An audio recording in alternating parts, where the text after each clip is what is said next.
नमस्कार, मैं हूं जर्नलिस्ट राजन और इस समय मैं मौजूद हूं जौनपुर के शाही किले में।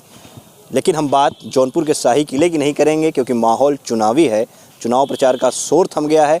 हम बात करेंगे उस किले की जिसके चक्रव्यूह की 7वें चरण में जो उसे तोड़ेगा वही जो है प्रदेश का सीएम बनेगा। जौनपुर के 9 विधानसभा की जो सीटें हैं उस किले की बात करेंगे, आखिर कौन उसे जो है धराशायी करेगा और जीतेगा। और हमारे साथ बात करने के लिए फिर से एक बार हमारे साथ वरिष्ठ संवाददाता हसनैन कमर दीपू जी हैं, वरिष्ठ पत्रकार। दीपू जी, चुनाव प्रचार का शोर थम गया है, क्या लग रहा है 9 सीटों का जिस तरह से सारी पार्टियों के दिग्गजों ने दमखम पूरा अपना लगाया, क्या नज़र आ रहा है आपको? देखिए, पूर्वांचल का दिल है जौनपुर और जौनपुर में जो सियासी समीकरण है बहुत ज़बरदस्त है।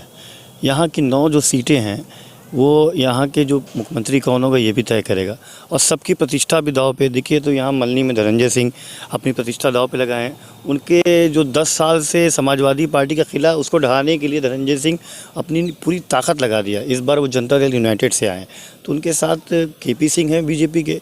तो शहर की अगर बात की जाए तो यहाँ नदीम जावेद को आखिरकार आना पड़ा अपना किला बचाने के लिए, क्योंकि 12 से वो भी यहाँ पे चुनाव लड़ रहे हैं।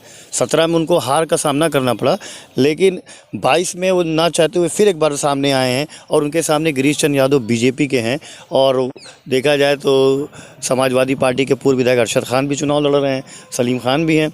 तो एक तरीके से ज़िले की जो राजनीति है 9 विधानसभा सीटों पर, जहाँ पर पिछले 17 की अगर बात की जाए तो 17 में यहाँ पर 5 बीजेपी के पास थी, 3 समाजवादी की पार्टी, 1 बसपा के पास थी। और अब जो यहाँ पर मतदान होगा 7 तारीख को, तो विकास का मुद्दा, ख़ास तौर पर जौनपुर डेवलपमेंट कैसे हो, इस किले पर किसका झंडा फहराएगा, कौन विजय होगा, ये कल ही जनता जो है, जनार्दन है जिसने सारे समीकरणों को हमेशा ध्वस्त किया, एक रिकॉर्ड बनाया। और आपको एक और बात बता दें कि जौनपुर में 30 साल का ये इतिहास है जौनपुर सदर सीट पे कि दोबारा कोई विधायक नहीं बना गया। क्या गिरीश चंद्र यादव इस मिथक को तोड़ेंगे? क्या वो दोबारा विधायक बनेंगे? ये भी एक सवाल है। तो कई आंकड़े, कई समीकरण इस जौनपुर ज़िले में समाया हुआ है। जौनपुर की इत्र की खुशबू पूरी दुनिया में मशहूर है। आपने देखा मोदी जी ने खुद अपने भाषण में कहा, इमरती और इत्र की बात किया, तो मिठास भी है, खुशबू भी है। ये जौनपुर के मित्र की भी बात उन्होंने किया था। बिल्कुल, जौनपुर के मित्र की भी बात किया। जौनपुर के मित्र की इसलिए बात किया कि आप दुनिया के किसी कोने में जाएंगे लेकिन वहाँ पे जौनपुर के लोग आपको मिलेंगे, चाहे शिक्षा के केंद्र हो, चाहे अधिकारी हों, चाहे वैज्ञानिक हों। आप देखिए जौनपुर जो है एक बहुत बड़ा इस्लामिक सेंटर हुआ करता था। फिरोज शाह शर्की शासन काल में ये देश की राजधानी थी और यहाँ पे जो उर्दू, अरबी, फ़ारसी का सबसे बड़ा शिक्षा का केंद्र था, इसीलिए इसको शिराज़ हिंद कहा गया। शिराज़ जो ईरान में सबसे बड़ा उर्दू, अरबी, फ़ारसी का सबसे बड़ा शिक्षा केंद्र, इसलिए इसको हिंदुस्तान का शिराज़ कहा गया। तो इस शिराज़ हिंद को फ़तह करने के लिए सपा, बसपा, कांग्रेस, भाजपा ने अपनी पूरी ताकत लगा दी है। अब मतदाता को ही तय करना है और हम अपील करेंगे मतदाताओं से कि वो जाएं, वोट ज़रूर दें। सरकार उनकी बनेगी नहीं बनेगी ये अलग बात है, आपका भविष्य ये तय करेगा। एक वोट आपका आपके भविष्य को तय करता है, आपकी नीतियों को तय करता है।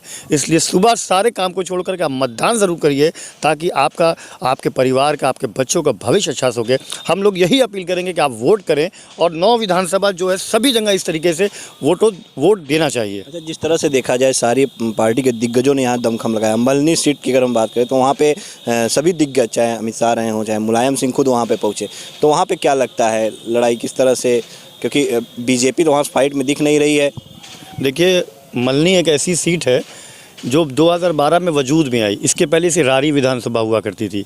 तो यहाँ पर अगर देखा जाए 2002 से, तो धनंजय सिंह जब पहला चुनाव लड़े 2002 में विधायक हुए, 2007 में फिर वो चुनाव लड़े विधायक हुए, 2009 में वो सांसद हो गए बीएसपी की टिकट पे। उसके बाद उपचुनाव में उन्होंने अपने पिताजी को विधायक बनाया। लेकिन 2012 में जब परिसीमन चेंज हुआ तो वहाँ पे यादव बाहुल, मुस्लिम बाहुल क्षेत्र हो गया और वहीं से पारसनाथ यादव मणियाहू छोड़ करके यहाँ पर आ गए और एक उनकी सुरक्षित सीट हुआ करती थी। इसका फ़ायदा मिला, समीकरण उनके पक्ष में थे और 2012 से समाजवादी पार्टी का इस पर कब्ज़ा है और धनंजय सिंह इस किले को ढहाने के लिए अपनी पूरी ताकत लगा चुके हैं, लेकिन किला अभी तक ढहा नहीं है। लेकिन इस बार लोगों को उम्मीद है कि शायद धनंजय सिंह इस किले को ढहा देंगे, इसीलिए समाजवादी पार्टी ने अपनी प्रतिष्ठा बनाई। और देखिए कि अखिलेश यादव आए, शिवपाल यादव आए, यहाँ तक कि मुलायम सिंह यादव को यहाँ आना पड़ा और बीजेपी का अभी तक कमल यहाँ नहीं खिला। बीजेपी का कमल खिलाने के लिए अमित शाह को यहाँ आना पड़ गया। बड़े दिग्गज नेता है, मोदी जी को यहाँ आना पड़ा, राजनाथ सिंह को आना पड़ा। तो बीजेपी ने अपनी पूरी ताकत लगाई, लेकिन जनता जनार्दन है, जनता को ही तय करना है। इंफ्रास्ट्रक्चर की बात होगी, रोज़गार की बात होगी, तमाम ऐसे किसानों की बात होगी, तो हर चीज़ें हैं। बिल्कुल जनता तय करेगी। अगर हम बात करें तो वाराणसी से सटा हुआ है, वाराणसी प्रधानमंत्री मोदी का क्षेत्र है, मोदी जी का भी वहाँ पे रोड शो हुआ, अखिलेश जी का भी हुआ, प्रियंका गांधी का भी हुआ, यहाँ तक कि प्रियंका जी जौनपुर में भी रोड शो की, तो उसका कितना असर देखने को मिलेगा जौनपुर? देखिए, कांग्रेस यहाँ पर नहीं के बराबर थी, लेकिन 2012 में नदीम जावेद ने अपनी स्ट्रेटजी, अपनी प्लानिंग से कांग्रेस को संजीवनी प्रदान की और उसका असर भी दिखा कि वो अच्छे वोटों से जीते। जीत तो जीत होती है, और बीजेपी को हरा करके उन्होंने ये सीट पे कब्ज़ा किया। हालांकि 17 में गठबंधन में वो हार गए, 22 में फिर वो आए। तो प्रियंका गांधी का यहाँ पे ज़्यादा जादू नहीं चल पाएगा, क्योंकि सदर की सीट को अगर छोड़ दिया तो इतना जादू नहीं चल पाएगा। हालांकि प्रियंका गांधी ने काफ़ी मेहनत की, लड़की हूँ लड़ सकती हूँ नारा दिया, महिलाओं को उन्होंने टिकट दिया, आरक्षण के, जो महिला के आरक्षण की उन्होंने बात किया, लेकिन समीकरण जो हैं बनते और बिगड़ते रहते हैं।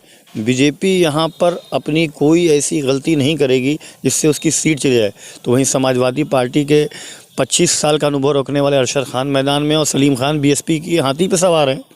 तो 3 मुस्लिम चेहरे, एक गैर मुस्लिम जो फाइट कर रहा है उससे लड़ रहे हैं, उसी सीट कब्जा करना चाह रहे हैं।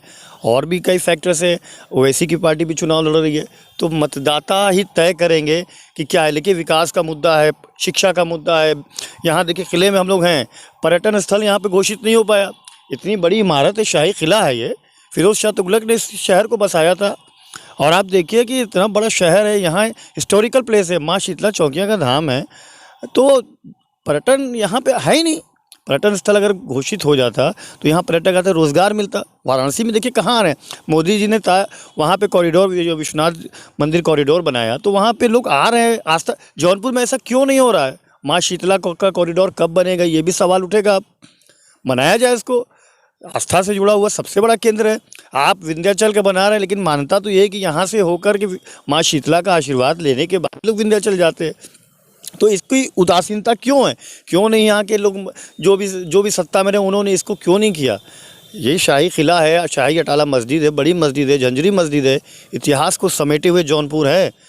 लेकिन लोग भूल जाते चुनाव जीतने के बाद। ये मुद्दा लोगों के जहन में इस बार है कि सरकार आएगी तो क्या होगा, अखिलेश की सरकार आएगी कि योगी की आएगी कि मायावती की आएगी कि प्रियंका आएंगी। अब जनता ही अपना मन बना चुकी है और उससे वो जाकर के वोट देगी और तय हो जाएगा कि किसके सर पे ताज रहेगा। जी हाँ, बिल्कुल। तो ये थे वरिष्ठ पत्रकार हसनैन कमर दीपू जी, जिन्होंने बताया कि जनता जो है इन सारे मुद्दों को ध्यान में रखते हुए 7 तारीख को वोटिंग करेगी और तकरीबन 35 लाख के करीब जो है मतदाता जौनपुर में है जो कि वोटिंग करेंगे और सुबह 7 बजे से मतदान शुरू हो जाएगा। हम भी एक अपील आपसे करते हैं कि आप लोग वोट करने ज़रूर जाइए, अपने मत का इस्तेमाल करिए और जनता ही उसके बाद जो है तय करेगी कि कौन विधायक बनेगा और कौन उत्तर प्रदेश का सीएम बनेगा। वीडियो जर्नलिस्ट मसूद के साथ राजन मिश्रा, जौनपुर।